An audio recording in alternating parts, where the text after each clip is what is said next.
And when I'm waking up and getting in a cold shower and then hurrying off to shul at 6 in the morning, it doesn't feel like the mitzvahs are a blessing right then. Like, it's a really hard way to start the day. But guess what? The most difficult part of my day, I get it done by 6 a.m. every day. It's that cold shower. I mean, that is a killer. Get up and take nothing but cold shower. You had a thought? No, I'm just trying to figure out where you got that from. Well, of course, I don't. Let me be real clear here. My Hebrew ain't so great, so I'm primarily going by the English translation. But let's go to chapter 11 of Deuteronomy, 26, and verse 26. And Moses says to the Israelites, "See, I present before you today a blessing and a curse." So I'm not aware of translations that say blessing or a curse. It's blessing and no, but I'm saying a curse. You're everything is a blessing and a curse. Yeah, where does it say that? That everything is a blessing? No, it doesn't say that. Because I'm looking for who says that. No. That is Dennis Prager. Okay. but it's a great point. It's a philosophical insight into the text. So the text just says a blessing and a curse. So Jewish life is more exciting. It has more effect on the universe. You're God's pilot project for humanity. You're like what did the communists call about the vanguard of the proletariat? You're like humanity's vanguard. You're showing humanity a better way.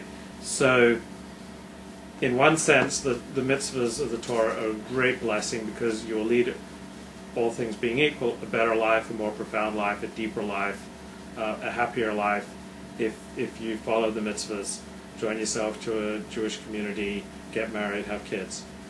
But the mitzvahs also come with a curse, and the curse is, if you don't get your fellow Jews to also observe these mitzvahs, if your fellow Jews say, we don't care for mitzvahs, we just want to bang shiksas, particularly in the Holy Land, God will wreak vast damage. And when God comes to wreak vast damage on the people of Israel living in the Holy Land, He's not going to go, oh, but there's Rabs, he's a righteous Jew, he keeps my mitzvahs, so when I allow a vast destruction to come upon Israel, I'm going to make sure he's cushioned from the Babylonians taking over Israel, right. or the Gemara says, or the Romans. The Talmud says that when the Malach HaMavis, when the angel of death is released, even the righteous can't be saved.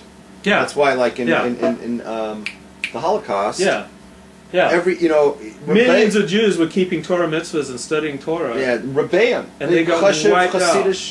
And the groups. secular Jews, many of them, the smartest, with the best secular educations, they were the most likely to get out of Europe ahead of the Holocaust and survive it.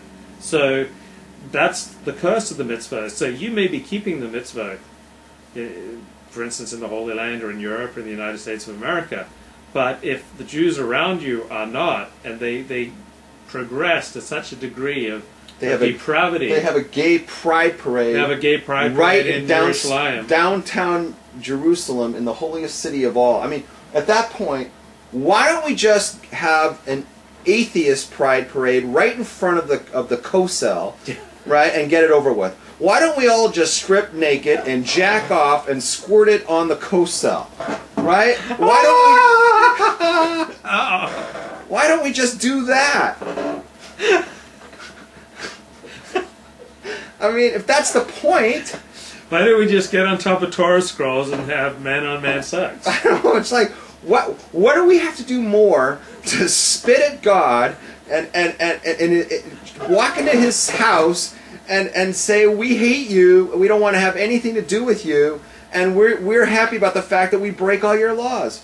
What do you have to do? You have to drive, everybody get in a car and get a parade on Shabbos? Oh, wait a minute, they already do that in the state of Israel. You ever been in the state of Israel? Yeah. It's like traffic jams on Saturday. It's terrible there.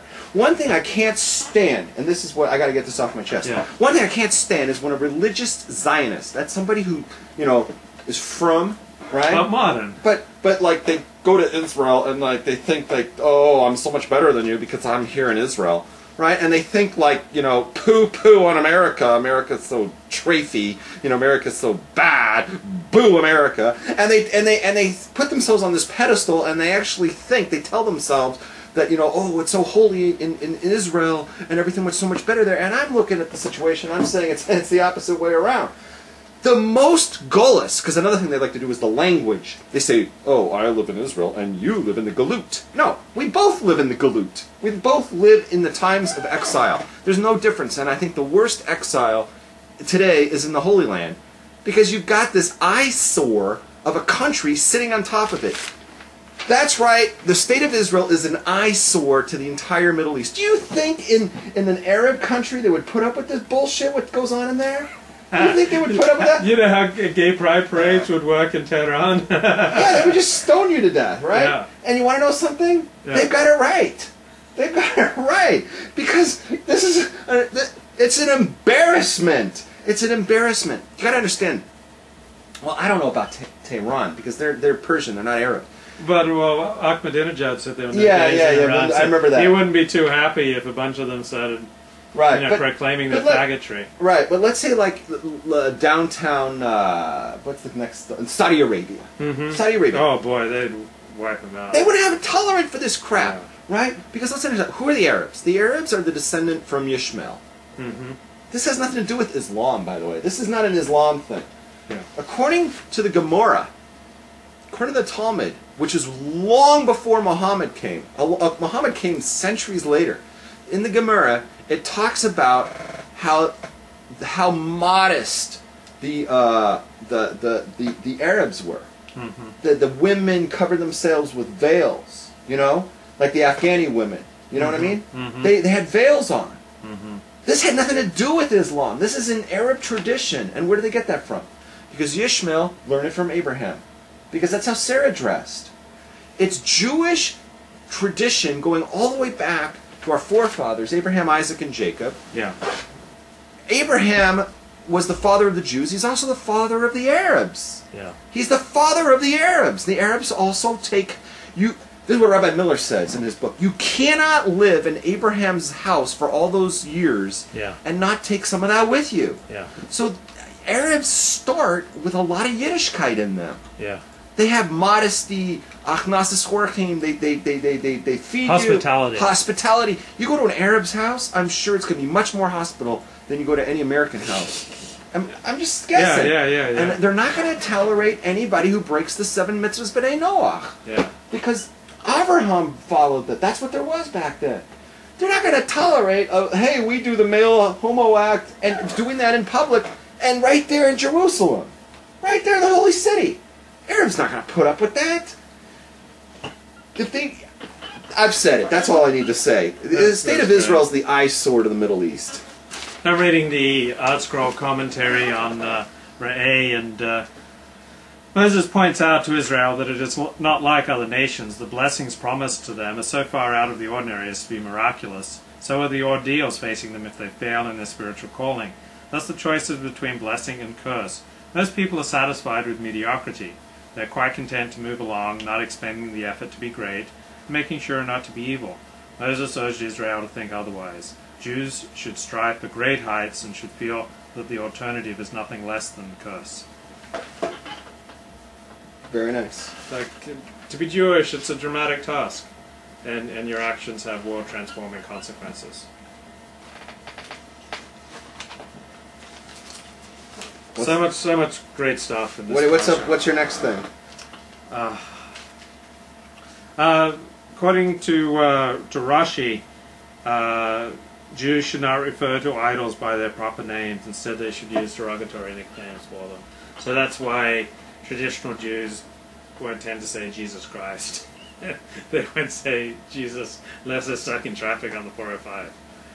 They'll say Yoshka. Okay. So. While you're talking about the idols, I'll interject something. Mm-hmm. It says in 13:3, which I know is a little bit further down. But okay, 11:26. You want to start there? Yeah. It says in 11:26 that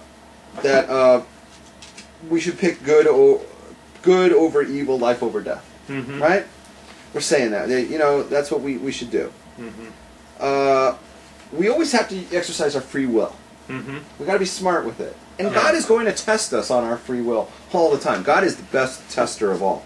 He knows how to give a test. Now, later on in 13